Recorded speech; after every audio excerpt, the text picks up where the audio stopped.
Hello friends, പത്തനംമാറ്റിന്റെ വരാൻ പോകുന്ന കിടിലൻ എപ്പിസോഡുകളുടെ റിവ്യൂയിലേക്ക് എല്ലാവർക്കും സ്വാഗതം. നിങ്ങൾ പത്തനംമാറ്റ് സീരിയലിന്റെ ആരാധകനാണെങ്കിൽ വീഡിയോ ഇപ്പോൾ തന്നെ ലൈക്ക് ചെയ്യുക. മാത്രമല്ല, കൂടുതൽ ആവേശകരമായ എപ്പിസോഡ് റിവ്യൂകൾക്കായി നമ്മുടെ ചാനൽ ഒന്ന് സബ്സ്ക്രൈബ് ചെയ്ത് കൂടെ കൂടാവുന്നതാണ്. അങ്ങനെ പുറത്തുനിന്ന് വന്ന ശത്രുക്കളേക്കാൾ അപകടകാരികൾ ഉള്ളിൽ തന്നെയുള്ള ചതിയന്മാരാണെന്ന് ആദർശും നന്ദുവും ഒടുവിൽ തിരിച്ചറിയുകയാണ്. അനന്തപുരി തറവാടിന്റെ അഭിമാനം കാക്കാൻ അവർ ഒന്നിച്ചു നടത്തുന്ന ആ അത്യുഗ്ര നീക്കം നമുക്ക് കാണാം. അങ്ങനെ അനന്തപുരി തറവാടിന്റെ പടിയിറങ്ങി ആദർശ് ഗസ്റ്റ് ഹൗസിലേക്ക് മാറിയത് വെറും ഒരു പിണക്കത്തിന്റെ പേരിലായിരുന്നില്ല. അതൊരു വലിയ അന്വേഷണത്തിന് തുടക്കമായിരുന്നു. ഗസ്റ്റ് ഹൗസിലെ നിശബ്ദതയിൽ ഇരുന്നുകൊണ്ട് ആദർശ് ആദ്യം ചെയ്തത് നന്ദുവിനെ വിളിക്കുക എന്നതായിരുന്നു. നന്ദു, ആ ഗ്രീന, ആ പെൺകുട്ടിയെക്കുറിച്ച് എനിക്ക് വ്യക്തമായ വിവരങ്ങൾ വേണം. അതുമാത്രമല്ല, അവരുടെ മുംബൈ ബ്രാഞ്ചിൽ വിളിച്ചിട്ട് ഗ്രീന എന്ന പെൺകുട്ടിയുടെ CCTV ദൃശ്യങ്ങൾ ആ ഹോട്ടലിൽ നിന്ന് കളക്ട് ചെയ്യണമെന്നും പറയുകയാണ്. അങ്ങനെ വൈകാതെ തന്നെ ആദർശിന്റെ വിശ്വസ്തനായ അസിസ്റ്റന്റ് മുംബൈയിലെ ആ ഹോട്ടലിലെത്തി. ആദർശ് സാറിനെ അന്ന് സ്വീകരിച്ചതും മീറ്റിങ്ങിന് സഹായിച്ചതും ഗ്രീന എന്ന പെൺകുട്ടിയാണെന്ന് ഞങ്ങൾക്കറിയാം. അവളെക്കുറിച്ച് കൂടുതൽ വിവരങ്ങൾ ശേഖരിക്കാനാണ് ഞങ്ങൾ എത്തിയിരിക്കുന്നത്. പക്ഷേ കാര്യങ്ങൾ അത്ര എളുപ്പമായിരുന്നില്ല. ക്ഷമിക്കണം സർ, ഞങ്ങളുടെ ഹോട്ടലിലെ ഗസ്റ്റുകളുടെ സ്വകാര്യത ഞങ്ങൾക്ക് പ്രധാനമാണ്. പോലീസിന്റെ ഇടപെടലില്ലാതെ CCTV ദൃശ്യങ്ങളോ മറ്റു വിവരങ്ങളോ കൈമാറുന്നത് ഞങ്ങളുടെ പോളിസിക്ക് വിരുദ്ധമാണ്.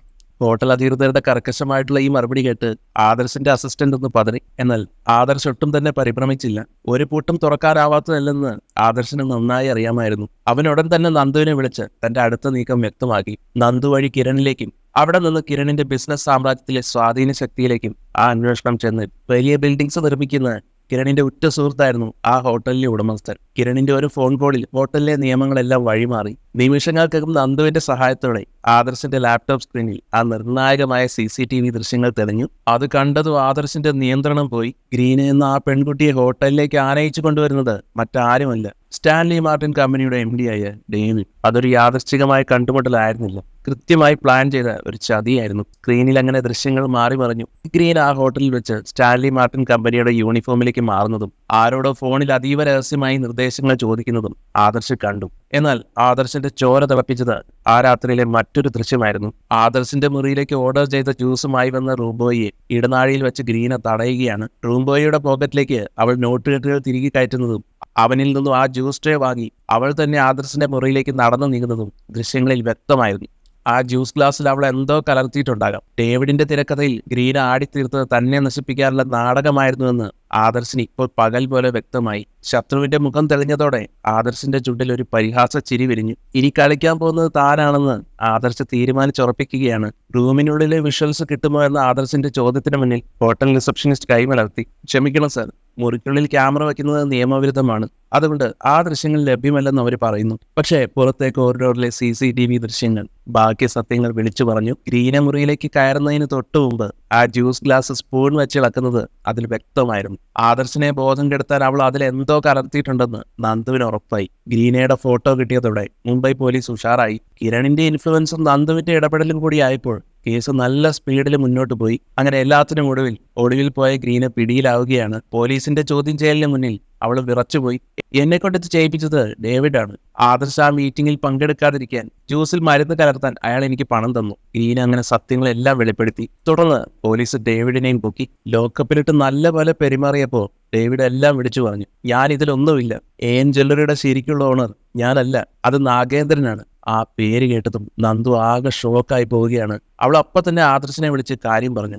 നാഗേന്ദ്രൻ എന്നുള്ള പേര് കേൾക്കുന്നതും ആദർശം ആകെ ഞെട്ടിപ്പോവുകയാണ്. നാഗേന്ദ്രനും അതെന്റെ അപ്പച്ചിയുടെ ഭർത്താവാണല്ലോ. തറവാട്ടിൽ നിന്ന് മുത്തശ്ശൻ പുറത്താക്കിയതിന്റെ പക തീർക്കാൻ അയാൾ ഇത്രയും തരം താഴ്ന്ന ചതി ചെയ്യുമെന്ന് ഞാൻ ഒരിക്കലും കരുതിയില്ല. തറവാടിനെ തകർക്കാൻ AN ജ്വല്ലറി എന്ന മറയുണ്ടാക്കി അയാൾ അപ്പോൾ കരുനീക്കം നടത്തുകയായിരുന്നു അല്ലേ? ശരി, ഇപ്പൊ ശത്രു ആരാണെന്ന് വ്യക്തമായല്ലോ. ബാക്കി ഞാൻ നോക്കിക്കൊള്ളാമെന്ന് ആദർശ് നന്ദുവിനോട് പറയുകയാണ്. ഏതായാലും വൈകാതെ തന്നെ നന്ദുവിന്റെ സഹായത്തോടെ നാഗേന്ദ്രനെ ആദർശ് മുന്നിലെത്തിച്ചു. അയാളുടെ മുഖത്തേക്ക് നോക്കി ആദർശ് ആക്രോശിച്ചു. ചതിയിലൂടെ മാത്രമേ ഞങ്ങളെ തോൽപ്പിക്കാൻ കഴിയുമെന്ന് നിങ്ങൾക്കറിയാമായിരുന്നു അല്ലേ? എത്ര നീചമായ വഴിയാണ് നിങ്ങൾ തിരഞ്ഞെടുത്തത്. ഈ ചതിയുടെ കഥ എനിക്ക് മുത്തശ്ശന്റെ മുന്നിൽ തെളിയിക്കണം. അങ്ങനെ പേടിച്ച് വിറച്ച നാഗേന്ദ്രനെയും കൂട്ടി ആദർശ് നേരെ അനന്തപുരി തറവാട്ടിലേക്ക് വിട്ടു. കാലങ്ങളായി അവിടെ താമസിച്ച് കൂടെ നിന്ന് ചതിച്ച ആ ബന്ധുവിന്റെ കള്ളത്തരം പൊളിക്കാൻ തന്നെ ആദർശ് തീരുമാനിച്ചു. തറവാടിന്റെ ഉമ്മറത്ത് തന്നെ മുത്തശ്ശൻ ഗൗരവത്തിൽ ഇരിക്കുന്നുണ്ടായിരുന്നു. കുടുംബം നശിപ്പിക്കാൻ നടന്ന നാഗേന്ദ്രനെ ആദർശ് മുത്തശ്ശന്റെ മുന്നിൽ പിടിച്ചു നിർത്തി. മുത്തശ്ശൻ നോക്കൂ, നമ്മുടെ തറവാടിനെ ചതിച്ചവൻ ഇതാ ഇവിടെ നിൽക്കുന്നു. തുടർന്ന് നാഗേന്ദ്രൻ ചെയ്ത എല്ലാ തട്ടിപ്പുകളും ഗ്രീനയുടെ വെളിപ്പെടുത്തലുകളും എല്ലാം മുത്തശ്ശനോട്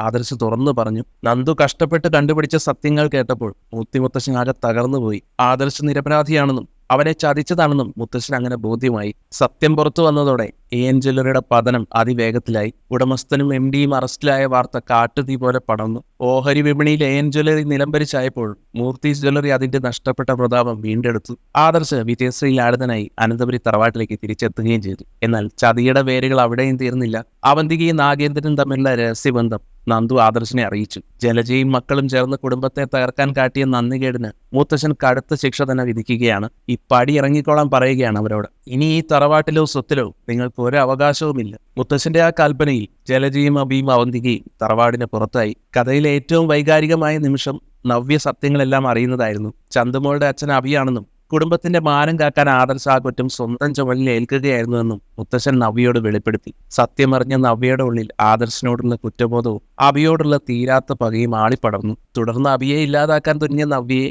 ആദർശും നയനയും ചേർന്നാണ് തടയുന്നത്. നീയില്ലാതെ നിന്റെ മകൻ വളരരുത് നവ്യ. അബിക്ക് വേണ്ട ശിക്ഷയെല്ലാം മുത്തശ്ശൻ നൽകിക്കോളും. ആദർശിന്റെ ആ വാക്കുകൾ നവ്യയെ ശാന്തയാക്കി. ഏതായാലും അർഹിച്ച ശിക്ഷ നൽകി അബിയെയും കൂട്ടരെയും പുറത്താക്കിയതോടെ അനന്തപുരി തറവാട്ടിലെ വിഷജന്തുക്കൾ എന്നേക്കുമായി വിടവാങ്ങി. എല്ലാത്തിനുമൊടുവിൽ തറവാടിന്റെ പഴയ പ്രഭയും സമാധാനവും തിരിച്ചു വന്നു.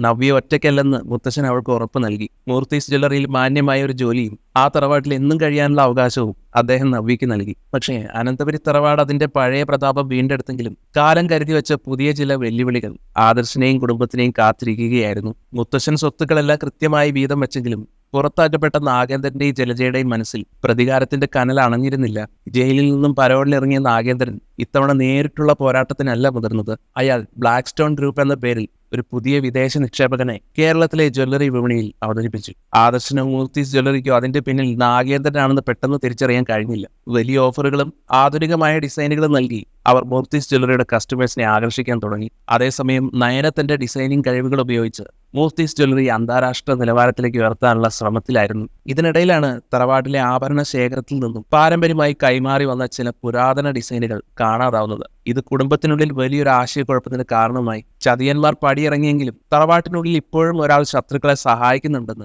നന്ദുവിനും സംശയം തോന്നുകയാണ്. അങ്ങനെ നന്ദുവിന്റെ രഹസ്യ അന്വേഷണത്തിൽ ഞെട്ടിക്കുന്ന ഒരു സത്യം പുറത്തു വരികയാണ്. പുറത്താക്കപ്പെട്ട അവന്തിക തന്റെ തെറ്റുകൾ തിരുത്തിയെന്ന് വരുത്തി തീർത്ത് തറവാട്ടിലെ ഒരു ജോലിക്കാരനെ സ്വാധീനിച്ച് വിവരങ്ങൾ ചോർത്തുകയായിരുന്നു. നാഗേന്ദ്രൻ ലക്ഷ്യമിടുന്നത് കേവലം ബിസിനസ് തകർക്കലല്ല, മറിച്ച് തറവാടിന്റെ ആധാരം കൈക്കലാക്കി അവരെ തെരുവിലിറക്കാനാണെന്ന് ആദർശിന് ബോധ്യമായി. പിന്നീട് ആദർശും നയനയും നന്ദുവും ചേർന്ന് ഒരു മറുതന്ത്രം മെനഞ്ഞു. ശത്രുക്കൾക്ക് മുന്നിൽ തങ്ങൾ തകരുകയാണെന്ന് അഭിനയിച്ചുകൊണ്ട് അവർ നാഗേന്ദ്രനെ ഒരു വലിയ കെണിയിലേക്ക് ക്ഷണിച്ചു. പുതിയൊരു വമ്പൻ പ്രോജക്റ്റിൽ നാഗേന്ദ്രനെ കൊണ്ട് വലിയ തുക ഇൻവെസ്റ്റ് ചെയ്യിപ്പിക്കുകയും അതിലൂടെ അയാളുടെ ബിനാമി ഇടപാടുകൾ ഓരോന്നായി പുറത്തു കൊണ്ടുവരികയും ചെയ്തു. ഒടുവിൽ നിയമത്തിന്റെ നൂലാമാലകളിൽ കുടുങ്ങി നാഗേന്ദ്രനും കൂട്ടരും എന്നേക്കുമായി തകരുന്നിടത്ത് ആ പോരാട്ടം അവസാനിക്കുന്നു. നയനയുടെ കരവിരുതിൽ വിരിഞ്ഞ പുതിയ ആഭരണങ്ങൾ ആഗോള വിപണിയിൽ ശ്രദ്ധിക്കപ്പെട്ടതോടെ മൂർത്തീസ് ജ്വല്ലറി ഒരു ബ്രാൻഡായി മാറി. തറവാടിന്റെ ഐശ്വര്യമായി നയനയും കരുത്തായി ആദർശും ബുദ്ധിയായി നന്ദുവും ഒന്നിച്ചു നിന്നപ്പോൾ അനന്തപുരി തറവാടിന്റെ പ്രഭാവം പത്തരമാറ്റോടെ തിളങ്ങി നിന്നു.